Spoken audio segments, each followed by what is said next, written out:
सास बहू और साजिश, आपने ये कहानी बहुत से सीरियल्स में देखी होंगी, लेकिन आज हम आपको दिखाएंगे सास बहू और साजिश एक डकैत के परिवार की। देख लिए तब जी ज़्यादा ड्रामा करेगी। वो भी कोई ऐसा वैसा डकैत नहीं, बल्कि अय्याश डकैत निर्भया सिंह गुज्जर। 1994 निर्भया गुज्जर औरैया जिले के एक गांव में डकैती डालने जाता है, और जो उसका पेशा था, डकैती डालने जिस गांव में जाता था वहां बिना बलात्कार किए वापस नहीं आता था। तो वहां एक लड़की से पसंद आ जाती है, और वो उसे इतनी ज़्यादा पसंद आती है कि उसे अपने साथ जंगल में घसीटता हुआ लेकर आता है।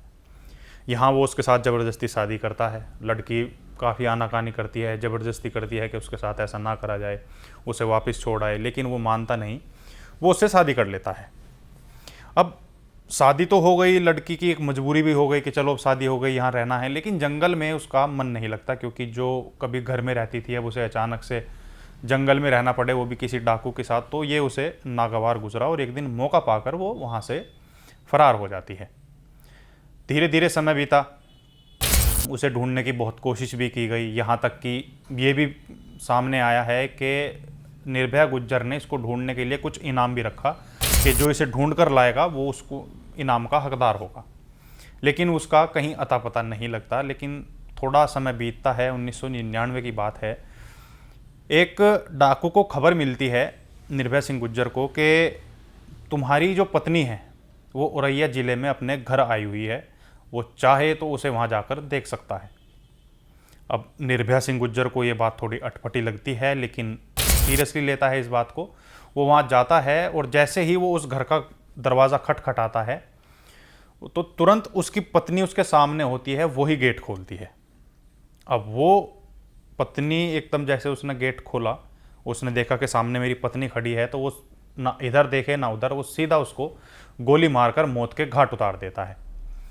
एक मुन्नी पांडे को भी इसी तरीके से मैंने मार दिया। मैं एक छतरी हूँ, मैं छतरी। इतना सब कुछ हुआ तो वहाँ उसका भाई भी था, इसकी पत्नी का। उसने थोड़ा सा इसका विरोध किया कि तुमने मेरी बहन को गोली ऐसे कैसे मार दी, तुम हो कौन, क्योंकि उसका भाई उसको ऐसा कुछ जानता नहीं था कि यही निर्भया सिंह गुज्जर है। तो वो उसके भाई को भी गोली मारकर वहीं मौत के घाट उतार देता है। इसके बाद वो वहाँ से जाता है, उसके घर की तलाशी लेता है कि कुछ काम का हो, पैसे वगैरह हो तो उसके काम आ जाएं। तो उसे वहाँ अपनी पत्नी की, जिसको मौत के घाट उतार देता है, उसकी सगी भतीजी सरला मिलती है, जिसकी उम्र उस समय करीब 11 साल के आसपास रही होगी। तो उसको अपने साथ जंगल में लेकर आता है और उसे वहीं रखना शुरू कर देता है। अब ये वो किस्सा है जिसके बाद से इस अय्याश डकैती की ऐसी कहानी शुरू हुई जो सारे रिश्तों को शर्मसार कर देती है। नमस्कार, मैं आकाश देशवाल स्वागत करता हूं आपका क्राइम पेट्रोल के एक नए एपिसोड में। आज की कहानी निर्भया सिंह गुज्जर के उस शौक की है जो ऐसा वैसा शौक नहीं, बल्कि अय्याशी का शौक था। वैसे अगर निर्भया सिंह गुज्जर के आपको आपराधिक इतिहास के बारे में जानना है, उसकी आपराधिक गतिविधियों के बारे में जानना है, तो ऊपर आई बटन पर क्लिक करके आप एक वीडियो देख सकते हैं। उसको लेकर हमने पूरी कहानी आपको डिटेल में बता रखी है, आप वहां जाकर उस कहानी का आनंद ले सकते हैं। लेकिन आज इसका जिक्र दोबारा करना इसलिए ज़रूरी है क्योंकि जो इसका ये अय्याशी का शौक था, इस शौक ने ऐसे सभी रिश्ते शर्मसार कर दिए जो एक घर में एक जगह पर होते हैं, लोगों के दिलों में होते हैं। अब ये अय्याशी की कहानी सुनाने से पहले हम आपको एक किस्सा सुनाते हैं जिसके बारे में आपको जानना बेहद जरूरी है।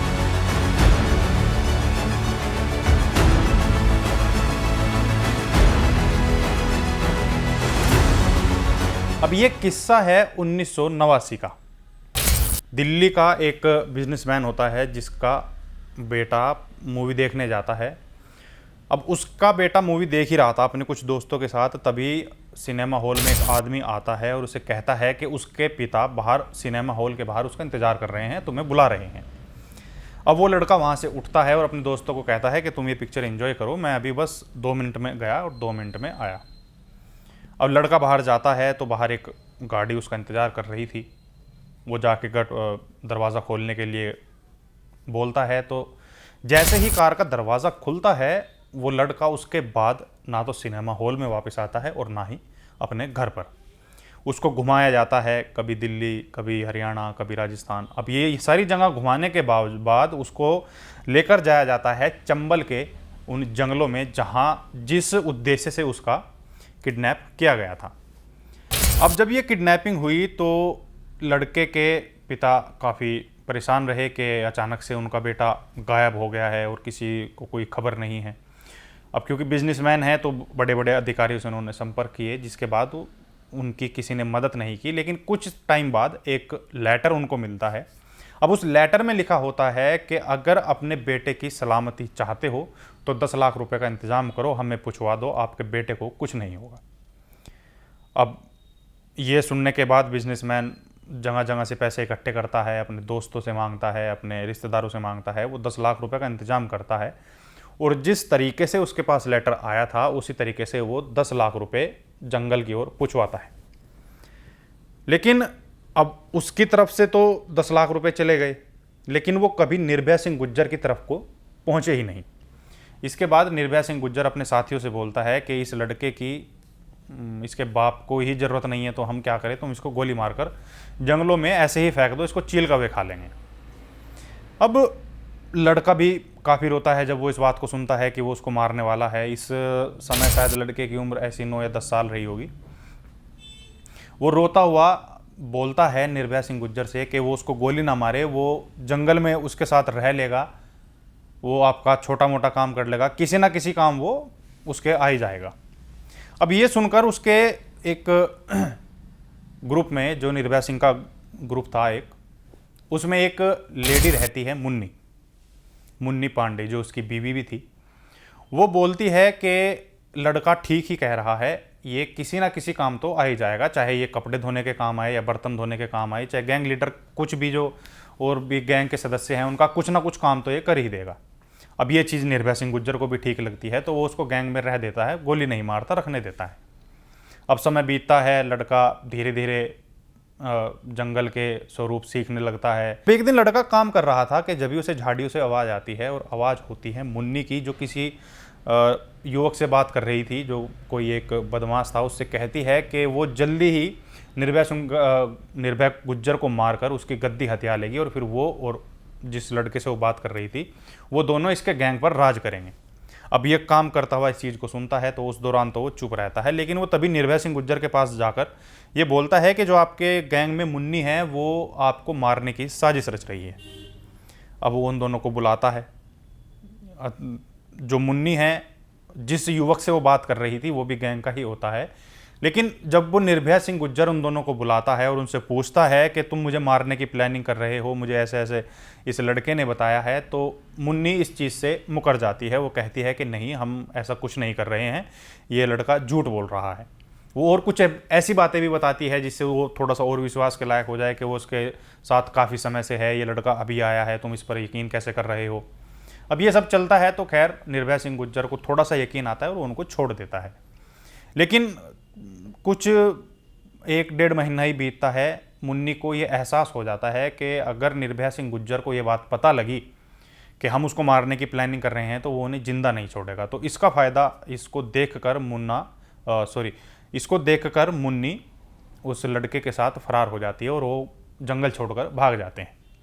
अब जब वो भागते हैं तो उससे निर्भया सिंह गुज्जर के सामने ये तस्वीर साफ हो जाती है कि जो लड़का इनके बारे में ये बात बता रहा था और उस समय मुकर गई थी, तो कहीं ना कहीं इनकी गलती है, क्योंकि अगर मन में चोर ना होता तो ये जंगल से भागते ना। अब जब ये सब हुआ तो निर्भया सिंह गुज्जर ने उस लड़के को बुलाया और उस लड़के को पूरे ग्रुप के सामने एक बात कही कि आज से ये मेरा दत्तक पुत्र होगा और इसका नाम रखा श्याम जाटव।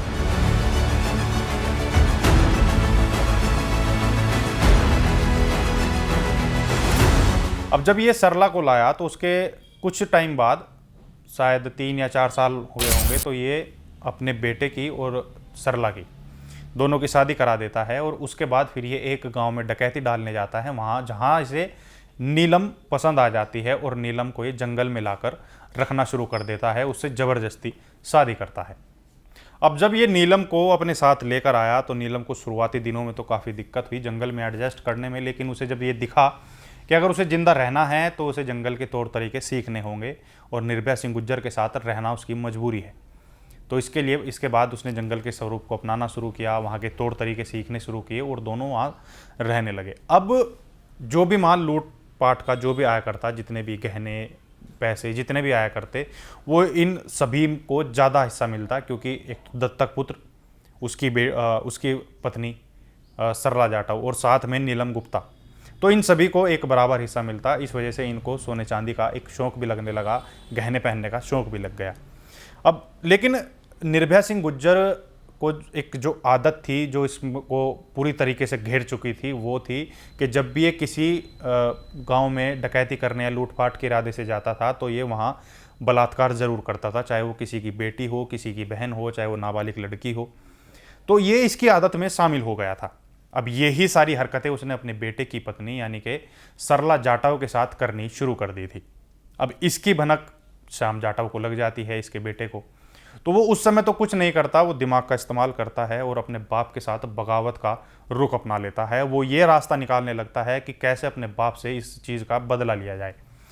तो वो जो कुछ समय पहले उनके ग्रुप में एक नई लड़की शामिल हुई थी, नीलम गुप्ता, बतौर उसकी सौतेली माँ जो रह रही थी, वो उस पर डोरे डालने शुरू करता है और वो उसको अपने चंगुल में फंसा भी लेता है। अब जब भी इनको मौका मिलता तो निर्भया सिंह गुर्जर सरला जाटव से और श्याम जाटव नीलम गुप्ता से आपस में संबंध बनाते और एक दूसरे को ये चीज़ें अभी तक तो ये नहीं जानते थे। लेकिन कुछ समय बीता, जब श्याम को और नीलम को लगा कि निर्भया सिंह गुर्जर को ये चीज़ पता लग जाएगी या वो हमें मार डालेगा, तो क्यों ना उससे पहले ही यहाँ से बाहर का रुख कर लिया जाए। तो एक दिन समय मिलते ही ये दोनों जंगल से फरार हो जाते हैं और बाहर निकलते ही सरेंडर कर देते हैं। वो हकीकत में बच्चलन है। वो गांव में जाता है, राइफल की नोक से लोंडियां भी छेड़ता है। जो सीमा कहती है वो सही कहती है। सीमा मम्मी ने जो निकलवाया था कि क्या नाम है, निर्भय ने ऐसे ऐसे बच्चलन जो कुछ भी निकलवाया, वो बात हकीकत की है।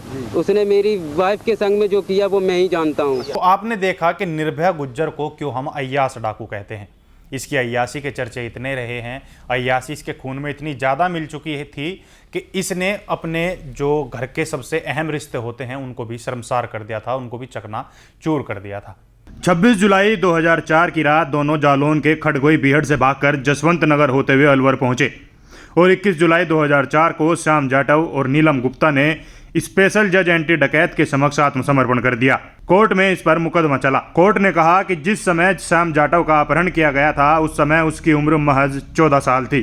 वह 8 वर्ष तक निर्भया के संरक्षण में बीहड़ में रहा। इस दौरान उस पर कानपुर, उरई, इटावा, औरैया, भिंड जिलों में करीब 36 मुकदमे दर्ज हुए। उसे 14 साल की सजा हुई, जिसके बाद 10 मई 2018 को अपर जिला एवं सत्र न्यायाधीश के समक्ष चल रहे अंतिम केस में बरी हो जाने के बाद उसे सभी केसों में बरी कर दिया गया।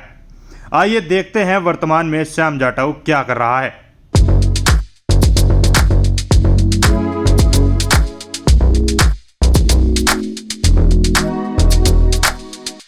हमें उम्मीद है आपको ये कहानी पसंद आई होगी और साथ ही अगर आप हमारे चैनल पर नए हैं और आपको क्राइम की स्टोरी देखना पसंद है तो आप अभी हमारे चैनल को सब्सक्राइब जरूर कर दीजिए, क्योंकि हम आपके लिए ऐसी ही दिलचस्प स्टोरियाँ लाते रहते हैं। अब मुझे और मेरे कैमरामैन हर्ष को दीजिए इजाज़त।